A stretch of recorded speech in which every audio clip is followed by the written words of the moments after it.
ಜನ ಎಲ್ಲ ಆತಂಕದಲ್ಲಿ ಆಯ್ರಾನ ನೋಡ್ತಿದ್ರು. ಏನ್ ಮಾಡ್ದೆ ನೀನು ಅಂತ ಕೋಪದಲ್ಲಿ ಆ ಪೇಷಂಟ್ ಹೆಂಡ್ತಿ ಕೇಳಿದ್ರು. ಇದ್ನ ನೋಡಿ ಸ್ವಪ್ನ, ನಾನ್ ಹೇಳಲಿಲ್ವಾ ಮೇಡಮ್, ಇವ್ರು ನಿಮ್ ಹಸ್ಬೆಂಡ್ಗೆ ತುಂಬಾ ಹಾರ್ಮ್ ಮಾಡಿದಾರ್ ನೋಡಿ, ಶಿಟ್ ಅಂತ ಗಾಬರಿಯಿಂದ ಅಂದ್ಲು ಸ್ವಪ್ನ. ಅವಳಷ್ಟ್ ಹೇಳುವಷ್ಟ್ರಲ್ಲೇ ಒಂದ್ ವಿಚಿತ್ರ ನಡೀತು. ಆ ಪೇಷಂಟ್ ಕೈಕಾಲು ಮೂವ್ ಆಗ್ತಾ ಇತ್ತು. ನೋಡ್ತಾನೆ ಅವನು ಮತ್ತೆ ಉಸಿರಾಡೋಕ್ ಶುರು ಮಾಡ್ತಿದ್ದ. ಅವನ್ ಲಂಗ್ಸಿಗ್ ಸೇರಿದ ಫ್ಲೂಯಿಡ್ ಆಚೆ ಬಂದಿತ್ತು. ಆದ್ರೆ ಪೇಷಂಟ್ ಗಾಯದಿಂದ ತುಂಬಾ ಬ್ಲಡ್ ಹೋಗ್ತಾ ಇತ್ತು. ಕೂಡ್ಲೆ ಆಯ್ರಾ ಫಸ್ಟ್ ಏಡ್ ಕಿಟ್ಟಲ್ಲಿದ್ದ ಒಂದು ರಬ್ಬರ್ ಟ್ಯೂಬ್ ತೆಗೆದು ಒಂದ್ ಎಂಡನ್ನ ಆ ತೂತಲ್ಲಿ ತೂರ್ಸಿದ್ಲು. ಆದ್ರೆ ಮತ್ತೊಂದ್ ಎಂಡ್ ತನ್ ಬೆರಳಿಂದ ಹಿಡಿದ್ಲು. ಆಗ ರಕ್ತ ಆಚೆ ಬರೋದು ನಿಲ್ತು. ಆ ಪೇಷಂಟ್ ಆರಾಮಾಗಿ ಉಸಿರಾಡ್ತಿದ್ದ. ಅದ್ನ ನೋಡಿ ಅಲ್ಲಿ ನೆರೆದಿದ್ದ ಜನ ಕ್ಲಾಪ್ಸ್ ಮಾಡಿದ್ರು. Is he alive?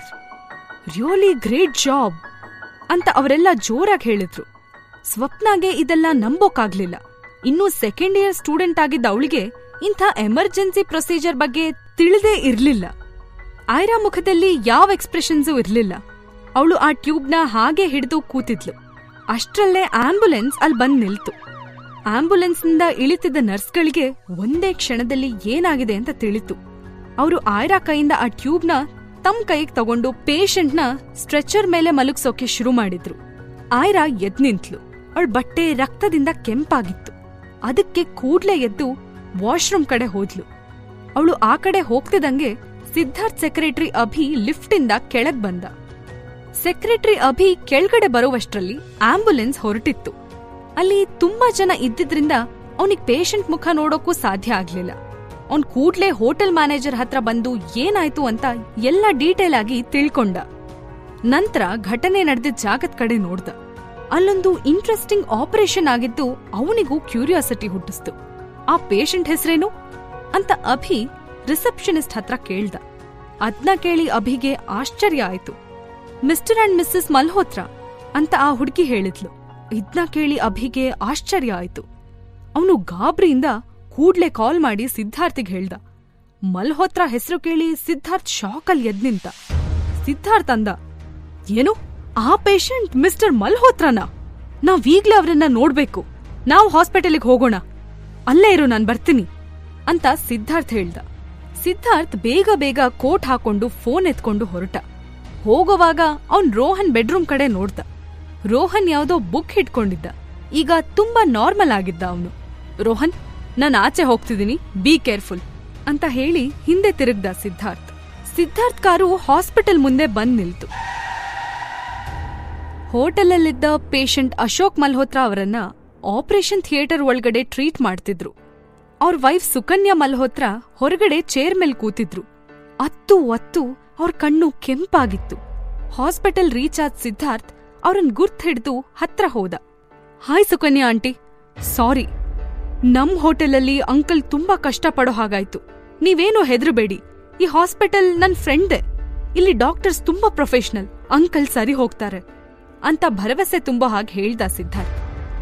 Thank you Siddharth, ನಾನ್ ಒಬ್ಳೆ ಹೇಗೆಲ್ಲ ಹ್ಯಾಂಡಲ್ ಮಾಡೋದು ಅಂತ ಭಯ ಪಟ್ಟಿದ್ದೆ. ಸದ್ಯಕ್ ನೀನ್ ಬಂದ್ಯಲ್ಲ, ನನಗ್ ಸ್ವಲ್ಪ ಧೈರ್ಯ ಬಂತು ಅಂತ ಸುಕನ್ಯಾ ಕಣ್ಣೀರ್ ಬರೆಸ್ಕೊಂಡು ಹೇಳಿದ್ಲು. ಸಿದ್ಧಾರ್ಥ್ ಅವ್ರ ಪಕ್ಕ ಕೂತ್ಕೊಂಡು ಕೇಳ್ದ, ಅಲ್ಲ ಆಂಟಿ, ನೀವ್ ಯಾವಾಗ ನಮ್ ಹೋಟೆಲಿಗ್ ಬಂದ್ರಿ? ಎಷ್ಟ್ ದಿನ ಆಯ್ತು? ನನ್ ಮೀಟ್ ಮಾಡ್ಲಿಲ್ವಲ್ಲ? ಇದೆಲ್ಲ ಇದ್ದಕ್ಕಿದ್ದಾಗೆ ಹೇಗಾಯ್ತು? ನಿನ್ನೆ ಬಂದ್ವಿ ಸಿದ್ಧಾರ್ಥ್. ಇವತ್ತು ಮೀಟ್ ಆಗ್ಬೇಕು ಅಂತ ಅಂದ್ಕೊಂಡಿದ್ವಿ. ಅಷ್ಟ್ರಲ್ಲಿ ಇದೆಲ್ಲ ಆಗೋಯ್ತು. ನಾವು ಬಂದಿದ್ದು ನನ್ ಹಸ್ಬೆಂಡ್ ಅಶೋಕ್ ಅವ್ರ ಅಕ್ಕನ್ನ ಹುಡ್ಕೊಂಡು. ಅಶೋಕ್ ಅವ್ರಕ್ಕ ತುಂಬಾ ವರ್ಷಗಳ ಮುಂಚೆನೆ ಕಾಣೆಯಾಗಿದ್ರು.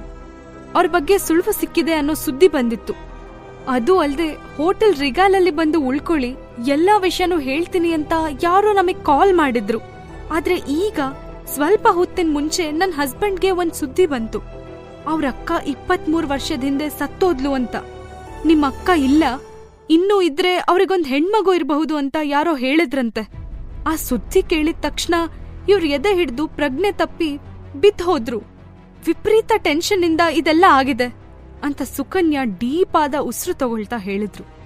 ಸಿದ್ಧಾರ್ಥ್ ಸೈಲೆಂಟ್ ಆಗಿ ಕೇಳಿಸ್ಕೋತಿದ್ದ. ಆಂಟಿ, ನೀವೇನು ಯೋಚನೆ ಮಾಡ್ಬೇಡಿ. ಅಶೋಕ್ ಅಂಕಲ್ ಇಲ್ಲಿಂದ ಹುಷಾರಾಗಿ ಬರ್ತಾರೆ. ನನ್ನಿಂದ ನಿಮಗೇನೇ ಸಹಾಯ ಬೇಕಿದ್ರೂ ಖಂಡಿತ ಕೇಳಿ, ಸಂಕೋಚ ಪಟ್ಕೋಬೇಡಿ ಅಂತ ತುಂಬಾ ಆತ್ಮೀಯವಾಗಿ ಕೇಳ್ದ ಸಿದ್ಧಾರ್ಥ್. ಇದ್ನ ಕೇಳಿ ಸುಕನ್ಯಾ ಮಲ್ಹೋತ್ರಾ ಅಂದ್ರು, ಖಂಡಿತ ಕೇಳ್ತೀನಿ ಸಿದ್ಧಾರ್ಥ್. ಬೈ ದ ವೇ, ರಿಗಾಲ್ ಹೋಟೆಲಲ್ಲಿ ಅಶೋಕ್ ಉಸಿರಾಟ ನಿಂತೇ ಹೋಗಿತ್ತು. ಆಗ ಯಾವ್ದೋ ಹುಡುಗಿ ಬಂದು ನನ್ ಗಂಡನ್ ಜೀವ ಉಳಿಸಿದ್ಲು. ಅವಳ ಸಿಚುವೇಶನ್ ಅಲ್ಲಿ ಆಪರೇಷನ್ ಮಾಡಿರ್ಲಿಲ್ಲ ಅಂದಿದ್ರೆ ನಾನ್ ಅಶೋಕ್ನ ಕಳ್ಕೊತಿದ್ದೆ. ನಾನ್ ಹಾಸ್ಪಿಟಲಿಗ್ ಬರೋ ಗಾಬ್ರಿಲಿ ಅವಳಿಗೊಂದ್ ಥ್ಯಾಂಕ್ಸ್ ಕೂಡ ಹೇಳಲಿಲ್ಲ. ಕೊನೆ ಪಕ್ಷ ಅವಳ ಹೆಸರನ್ನೂ ಕೇಳ್ಕೊಳ್ಳಿಲ್ಲ. ಸಿದ್ಧಾರ್ಥ್, ಆ ಹುಡುಗಿ ಯಾರು ಅಂತ ಫೈಂಡ್ ಮಾಡ್ತೀಯಾ ಪ್ಲೀಸ್ ಅಂತ ಕೇಳ್ಕೊಂಡ್ರು ಸುಕನ್ಯಾ. ಸಿದ್ಧಾರ್ಥ್ ಅವರಿಗೆ ಹೇಳ್ದ, ಅದ್ಕೇನೋ ಆಂಟಿ, ಆರಾಮಾಗಿ ಫೈಂಡ್ ಔಟ್ ಮಾಡಬಹುದು. ಅವ್ರು ನಮ್ ಹೋಟೆಲ್ ಗೆಸ್ಟ್ ಆಗಿರ್ತಾರೆ. ನಾನು ಅದ್ ಯಾರಂತ ನೋಡಿ ನಿಮ್ ಹತ್ರ ಕರ್ಕೊಂಡ್ ಬರ್ತೀನಿ, ಸರಿನಾ? Thank you Siddharth. ಅಶೋಕ್ ಕಣ್ಬಿಟ್ಟಾಗ ಆ ಹುಡುಗಿನ ತೋರಿಸ್ಬೇಕು ನಾನು ಅಂತ ಸುಕನ್ಯಾ ಹೇಳಿದ್ರು. ಅಶೋಕ್ ಮಲ್ಹೋತ್ರನ ವಾರ್ಡ್ಗೆ ಶಿಫ್ಟ್ ಮಾಡೋವರೆಗೂ ಕಾದ ಸಿದ್ಧಾರ್ಥ್ ಸೆಕ್ರೆಟರಿ ಜೊತೆ ವಾಪಸ್ ಬಂದ. ಹೋಟೆಲ್ ಮುಂದೆ ನಿಂತ ಕಾರಿಂದ ಇಳಿತಿದ್ದ ಸಿದ್ಧಾರ್ಥ್ಗೆ ಸೆಕ್ರೆಟರಿ ಅಭಿ ಹೇಳ್ದ, ಸರ್, ನಾವು ನೇರವಾಗಿ ಕಂಟ್ರೋಲ್ ರೂಮಿಗೆ ಹೋಗೋಣ. ಸಿಸಿಟಿವಿ ಫೂಟೇಜ್ ಚೆಕ್ ಮಾಡಿದ್ರೆ ಆ ಲೇಡಿ ಯಾರು ಅಂತ ತಿಳಿಯುತ್ತೆ. ಎಸ್, ಮೊದ್ಲು ಸಿಸಿಟಿವಿ ಫೂಟೇಜಸ್ನ ಚೆಕ್ ಮಾಡೋಣ ಅಂತ ಅಭಿಗ್ ಹೇಳ್ದ ಸಿದ್ಧಾರ್ಥ್. ಬಟ್ ಅವರು ಹೋಟೆಲ್ ಎಂಟ್ರೆನ್ಸ್ಗೆ ಬರ್ತಿದ್ದ ಹಾಗೆ ಮ್ಯಾನೇಜರ್ ಅವ್ರ ಹತ್ರ ಓಡ್ಕೊಂಡ್ ಬಂದ. ಸಿದ್ಧಾರ್ಥ್ ಸರ್, ನಿಮ್ ಫ್ಯಾಮಿಲಿಯವ್ರು ಬಂದಿದ್ದಾರೆ. ಅವ್ರಾಗ್ಲೇ ನಿಮ್ ಫ್ಲಾಟ್ 402ಗೆ ಹೋದ್ರು ಅಂತ ಗಾಬ್ರಿಲ್ ಹೇಳ್ದ. ನಿಮ್ಮಂತವ್ರನ್ನ ನಂಬಿದಕ್ಕೆ ನಾನ್ ಅನ್ಭವಿಸ್ಬೇಕು. ನನ್ ಮಗಂಗೇನಾದ್ರೂ ಆದ್ರೆ ಆಮೇಲೆ ವಿಚಾರಿಸ್ಕೋತೀನಿ ಅಂತ ಕೋಪದಲ್ಲಿ ಹೇಳಿ ಬಾಡಿ ಗಾರ್ಡ್ಸ್ ಜೊತೆ ಲಿಫ್ಟ್ ಹತ್ಕೊಂಡ್ ಹೋದ ಸಿದ್ಧಾರ್ಥ್. ಆದ್ರೆ ಅವ್ನ್ ಸೆಕ್ರೆಟರಿ ಅಭಿಗ್ ಮಾತ್ರ ಈ ಫ್ಯಾಮಿಲಿ ಮ್ಯಾಟರಲ್ಲಿ ಇನ್ವಾಲ್ವ್ ಆಗೋಕೆ ಸಾಧ್ಯ ಇರ್ಲಿಲ್ಲ. ಸೊ ಅವನು ಮೊದ್ಲು ಸಿಸಿಟಿವಿ ಫೂಟೇಜ್ ಚೆಕ್ ಮಾಡಿ ಅಶೋಕ್ ಮಲ್ಹೋತ್ರಾಗೆ ಹೆಲ್ಪ್ ಮಾಡಿದ ಹೆಣ್ಮಗ್ಳು ಯಾರು ಅಂತ ನೋಡ್ಬೇಕು ಅಂತ ಡಿಸೈಡ್ ಮಾಡಿ ಅವನು ಕಂಟ್ರೋಲ್ ರೂಮ್ ಕಡೆ ನಡೆದ. Presidential suit 402. ರೋಹನ್ನ ಮುಂದೆ 55ರಿಂದ 58 ವರ್ಷದ ಒಬ್ಬ ವ್ಯಕ್ತಿ ಕೂತಿದ್ರು. ನೋಡೋದಕ್ಕೆ ಭಯ ಹುಟ್ಸೋ ಹಾಗಿತ್ತು ಅವ್ರ ಆಕೃತಿ. ಉದ್ದ ಗುಂಗುರು ಕೂದ್ಲು, ದಪ್ಪ ಮೂಗು, ಅಗ್ಲ ಹಣೆ, ಸ್ವಲ್ಪ ಮೆಳ್ಳಗಣ್ಣು ಇದ್ದ ಆ ವ್ಯಕ್ತಿ ಸಿದ್ಧಾರ್ಥ್ ಚಿಕ್ಕಪ್ಪ ಧನಂಜಯ್ ಆಗಿದ್ರು. ಭರದ್ವಾಜ್ ಫ್ಯಾಮಿಲಿಲಿ ಈ ಧನಂಜಯ್ ಬಿಟ್ಟು ಎಲ್ರೂ ಸುಂದರವಾಗಿದ್ರು. ಸಿದ್ಧಾರ್ಥ್ ಚಿಕ್ಕಪ್ಪ ಧನಂಜಯ್ ನೋಡೋಕ್ ಮಾತ್ರ ಕೆಟ್ಟದಾಗಿರ್ಲಿಲ್ಲ, ಅವ್ರ ಬುದ್ಧಿನೂ ಅಷ್ಟೇ ಕೆಟ್ಟದಾಗಿತ್ತು. ಧನಂಜಯ್ ಕೆಂಪು ಕಣ್ಣಿಂದ ರೋಹನ್ನ ನುಂಗೋ ಹಾಗೆ ನೋಡ್ತಿದ್ದ. ಪುಟ್ಟ ರೋಹನ್ ಕೂಡ ಸಿಟ್ಟಲ್ಲಿ ಧನಂಜಯ್ನ ನೋಡ್ತಿದ್ದ. ಈ ದೃಷ್ಟಿಯುದ್ಧ 5 ನಿಮಿಷದಿಂದ ನಡೀತಿತ್ತು. ಈಗೇನಾಗುತ್ತೋ ಅನ್ನೋ ಭಯದಲ್ಲಿ ಪ್ರೀತಮ್ ನಿಂತಿದ್ದ. ಏನ್ರೋ ನೋಡ್ತಿದ್ದೀರಾ?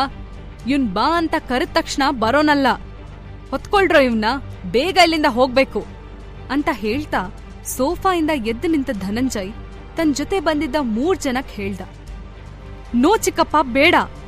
ಸಿದ್ಧಾರ್ಥ್ ಅಣ್ಣ ಬಂದ್ರೆ ನಿನ್ನ ಸುಮ್ನೆ ಬಿಡಲ್ಲ, ಪ್ಲೀಸ್ ಅರ್ಥ ಮಾಡ್ಕೋ ಅಂತ ಪ್ರೀತಮ್ ಅವನ್ ದಾರಿಗೆ ಅಡ್ಡ ಬಂದ. ನೋಡು ಪ್ರೀತಮ್, ನಿನಗೂ ಇದಕ್ಕೂ ಯಾವ್ದೇ ಸಂಬಂಧ ಇಲ್ಲ. ತಾಯಿ ಯಾರು ಅಂತ ಗೊತ್ತಿಲ್ದೇ ಇರೋ ಈ ರೋಹನ್ ಬಗ್ಗೆ ನಿನಗ್ಯಾಕ್ ಪ್ರೀತಿ? ಬೈ ದ ವೇ, ಅವನನ್ನ ಮನೆಗ್ ಕರ್ಕೊಂಡ್ ಬರ್ಬೇಕು ಅಂತ ನಿಮ್ ಅಜ್ಜ, ಅಂದ್ರೆ ನನ್ ಅಣ್ಣನೇ ಹೇಳಿರೋದು. ಅಲ್ಲ, ನೀನ್ಯಾರು ಅಂತ ಮಧ್ಯ ಬರ್ತಿದೀಯಾ? ಸೈಡಿಗ್ ನಿಂತ್ಕೊಂಡ್ರೆ ಸರಿ ಅಂತ ಅವನು ಪ್ರೀತಮ್ಗೆ ವಾರ್ನ್ ಮಾಡ್ದ. ಏನಾದ್ರೂ ಪ್ರೀತಮ್ ಮಾತ್ರ ರೋಹನ್ನ ಬಿಟ್ಕೊಡೋದಕ್ಕೆ ರೆಡಿ ಇರ್ಲಿಲ್ಲ. ಚಿಕ್ಕಪ್ಪ, ನೀವ್ ರೋಹನ್ನ ಕರ್ಕೊಂಡ್ ಹೋಗ್ಬೇಕು ಅಂತಿದ್ರೆ ಸಿದ್ಧಾರ್ಥ್ ಅಣ್ಣ ಬರೋವರೆಗೂ ಕಾಯ್ಬೇಕು. ಅವನ್ ಇಲ್ದಿರೋವಾಗ ನೀವ್ ರೋಹನ್ನ ಕರ್ಕೊಂಡ್ ಹೋಗೋ ಆಗಿಲ್ಲ ಅಂತ ಹೇಳ್ದ. ಅವನ್ ಮಾತ್ನ ಯಾರೂ ಕೇರ್ ಮಾಡ್ಲಿಲ್ಲ. ಅವನ್ ಕಣ್ಣಲ್ಲೇ ಸನ್ನೆ ಮಾಡ್ದ. ಧನಂಜಯ್ ಜೊತೆ ಬಂದಿದ್ದವರು ರೋಹನ್ನ ಎತ್ಕೊಂಡ್ರು. No no uncle, please save me, ನಂಗ್ ಭಯ ಆಗ್ತಿದೆ, ನಾನು ಇವ್ರ ಜೊತೆ ಹೋಗಲ್ಲ, ಪ್ಲೀಸ್ ಹೆಲ್ಪ್ ಅಂಕಲ್ ಅಂತ ರೋಹನ್ ಜೋರಾಗಿ ಕೂಗ್ದ. ಪ್ರೀತಮ್ನ ಸೋಫಾ ಮೇಲೆ ತಳ್ಳಿ ಅವರೆಲ್ಲರೂ ರೋಹನ್ನ ಎತ್ಕೊಂಡ್ ಹೋದ್ರು.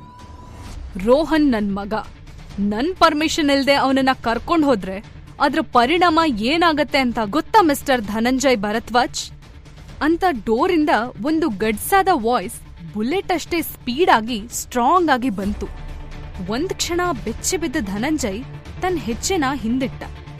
ಅರೆ ಸಿದ್ಧಾರ್ಥ್ ಪುಟ್ಟ, ಇವಾಗ ಬರ್ತಿದ್ಯಾ ಅಂತ ಅವನು ಬ್ಯಾಡ್ ಸ್ಮೈಲ್ ಕೊಟ್ಟ, ಕಳ್ಳನ್ ಹಾಗೆ. ಅವನಿಗೆ ಭಯ ಆಗ್ತಾ ಇತ್ತು, ಆದ್ರೂ ಆ ಭಯನ ಮುಚ್ಕೊಳಕ್ಕೆ ಅವನ್ ಮುಖವಾಡ ಹಾಕಿದ್ದ. ಸಿದ್ಧಾರ್ಥ್ ಬಾಡಿಗಾರ್ಡ್ಸ್ ಆ ಜನರ ಕೈಯಲ್ಲಿದ್ದ ರೋಹನ್ನ ಕೆಳಗಿಳಿಸಿದ್ರು. ಪ್ರೀತಮ್ ಬಂದು ರೋಹನ್ನ ಎತ್ಕೊಂಡು ಸೈಡಿಗೆ ಹೋಗಿ ನಿಂತ್ಕೊಂಡ.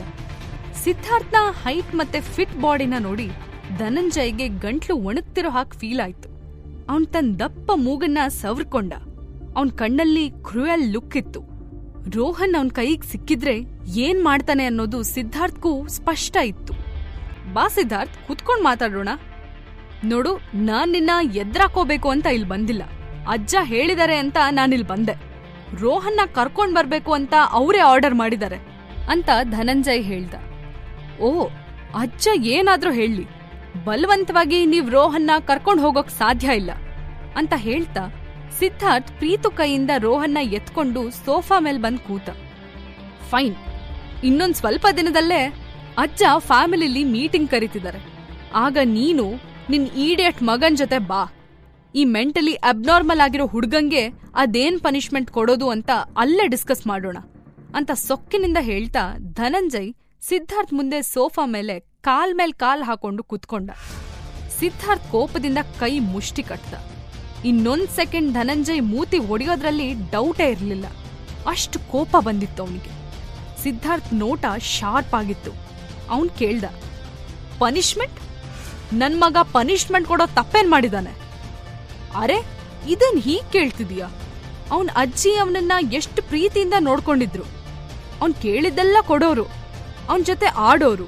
ಆದ್ರೆ ಚಿಕ್ಕ ವಿಷಯಕ್ಕೆ ಸಿಟ್ಟು ಮಾಡ್ಕೊಂಡು ಅಜ್ಜಿನ ಮಹಡಿ ಮೇಲಿಂದ ತಳ್ಳಿದ್ದು ರೋಹನ್ನೇ ಅಲ್ವಾ? ಅವನ್ ತಳ್ಳಿದ್ದಕ್ಕೇನೆ ಮೆಟ್ಲ ಮೇಲಿಂದ ಕೆಳಕ್ ಬಿದ್ದು ನಿನ್ ಅಜ್ಜಿಗೆ ಈಗ ಬ್ರೈನ್ ಸರ್ಜರಿ ಆಗುವಂತ ಪರಿಸ್ಥಿತಿ ಅನ್ನೋದು ಮರ್ತ್ಯ?